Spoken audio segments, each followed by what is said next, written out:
Tuhan, apakah aku sudah seperti wanita cantik, mempelai perempuan yang seperti yang Engkau inginkan, yang seperti Engkau mau Tuhan? Ataukah ada dosa dalam hidupku? Ataukah ada kelemahan dalam hidupku? Apakah ada talenta-talenta yang sudah Engkau berikan dalam hidupku? Engkau sudah kasih aku kekayaan, apakah aku sudah lakukan yang terbaik dari situ?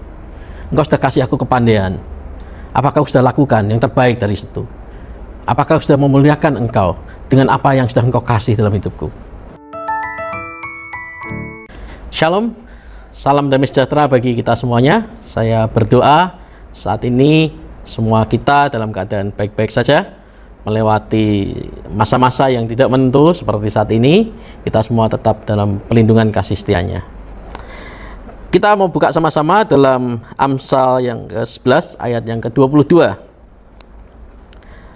Di sini dikatakan, seperti anting-anting emas dijungur babi, demikianlah perempuan cantik yang tidak susila.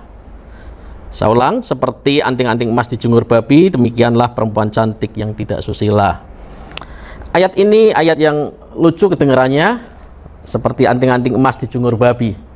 Dan ayat ini dulu merupakan ayat hafalan saya yang diberikan Ibu Sandra Tresno, Ibu Gembala saya saat berada di Hamburg. Ya, satu untuk supaya saya belajar untuk menghafal ayat-ayat Alkitab, dan yang kedua juga memperingatkan saya akan pergaulan selama di Jerman. Tapi bukan masalah moral yang ingin saya bicarakan di sini. Ada beberapa hal yang akan saya sampaikan tentang Amsal 11 ayat 22 ini. Yaitu yang pertama, dikatakan demikianlah perempuan cantik. Bukankah kita ini semua adalah mempelai Kristus? Tuhan melihat kita itu seperti perempuan-perempuan yang cantik, mempelai Kristus yang sempurna. Tuhan nggak pernah melihat latar belakang kita, kita dari mana, kita dari keluarga mana, kita dari ras apa, kita dari suku apa. Tapi Tuhan melihat kita itu sempurna, cantik adanya. Apa latar belakang kita? Apakah kita dulunya seorang pendosa yang besar, yang banyak melakukan dosa-dosa yang besar?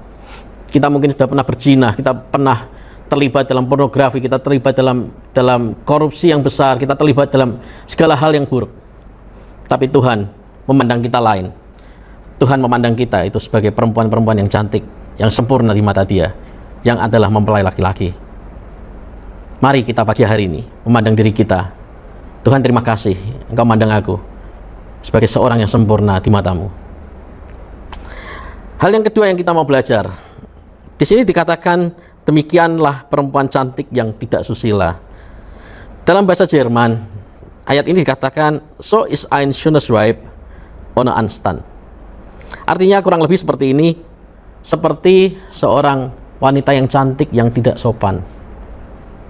Kenapa dikatakan wanita cantik ini nggak sopan? Menurut saya ada dua hal kenapa kita dikatakan tidak sopan. Yang pertama adalah seharusnya perempuan cantik ini, mempelai perempuan ini, memancarkan kemuliaan Tuhan, memancarkan Kristus di dalam dunia yang gelap ini, menyatakan Kristus kepada dunia ini. Tapi seringkali si mempelai wanita ini lupa dan dia berlaku tidak sopan. Dia melakukan hal-hal yang di luar apa yang Kristus mau dalam hidup kita. Dia jatuh terus dalam dosa yang sama, jatuh lagi, jatuh lagi, jatuh lagi dalam dosa yang sama, dalam ucapan yang sama, dalam tindakan yang sama, dalam sikap yang sama. Tidak ada perubahan dalam hidupnya. Selalu hal itu yang menjadi kelemahannya. Jatuh lagi, bangun, jatuh lagi, berulang-ulang, sehingga dikatakan seperti seorang wanita cantik yang tidak sopan. Yang kedua, kenapa dikatakan seperti seorang wanita cantik yang tidak sopan? Kata-kata awal dikatakan seperti anting-anting emas dijungur babi. Sepertinya lucu, tapi ini mengatakan bahwa anting-anting emas itu harusnya tidak dijungur babi.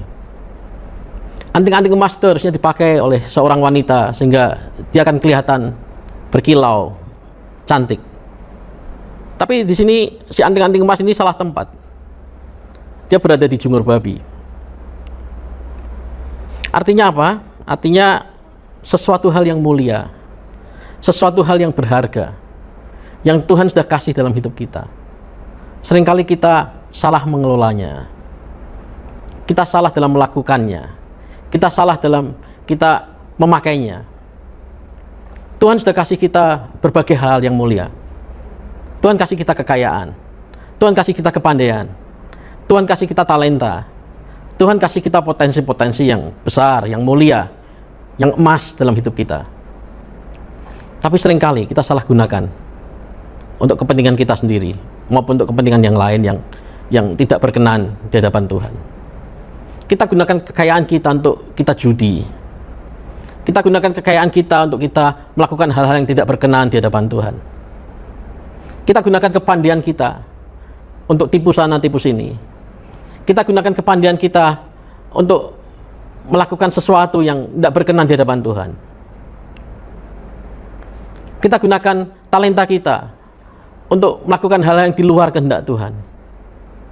Atau bahkan kita nggak mempergunakan talenta kita sebagaimana mestinya. Kita simpan talenta kita nggak mau gunakan untuk kemuliaan nama Tuhan. Dan Tuhan katakan, seperti wanita cantik yang tidak susila, seperti wanita cantik yang tidak sopan. Karena Tuhan sudah berikan sesuatu hal yang mulia dalam hidup kita, kekayaan, kepandaian, potensi, talenta, tapi nggak kita gunakan untuk kemuliaan nama Tuhan. Bukankah kita seringkali berbuat hal yang demikian? Kita seringkali jatuh dalam dosa yang sama, dalam perkataan yang sama, dalam sikap yang sama yang nggak berkenan di hadapan Tuhan. Seringkali kita punya potensi yang besar dalam hidup kita. Kita punya kekayaan, kita punya kepandaian, kita punya talenta-talenta yang Tuhan sudah kasih dalam hidup kita. Tapi nggak kita gunakan sesuai dengan apa yang Tuhan mau dalam hidup kita. Pagi hari ini, mari kita sama-sama bertobat. Kita sama-sama merenungkan hal ini. Tuhan, apakah Kau sudah seperti wanita cantik, mempelai perempuan yang seperti yang Kau inginkan, yang seperti Engkau mau, Tuhan? Ataukah ada dosa dalam hidupku? Ataukah ada kelemahan dalam hidupku? Apakah ada talenta-talenta yang sudah Engkau berikan dalam hidupku? Engkau sudah kasih aku kekayaan. Apakah aku sudah lakukan yang terbaik dari situ? Engkau sudah kasih aku kepandaian. Apakah aku sudah lakukan yang terbaik dari situ? Apakah aku sudah memuliakan Engkau dengan apa yang sudah Engkau kasih dalam hidupku? Ataukah hidupku masih seperti yang dulu? Aku nggak mencerminkan mempelai perempuan dengan sinar kemuliaan Tuhan, memancarkan kemuliaan Tuhan, menjadi berkat bagi banyak orang, menjadi terang bagi sekitar kami. Mari kita sama-sama pagi hari ini merenungkan akan hal ini, dan kita mulai menjalani hidup dengan satu perubahan menuju menjadi seorang mempelai perempuan yang berkenan di hadapan mempelai laki-laki kita, yaitu Tuhan Yesus. Amin. Tuhan Yesus berkati. Jangan lupa like, comment, share, dan subscribe channel GKBK Hal Semarang.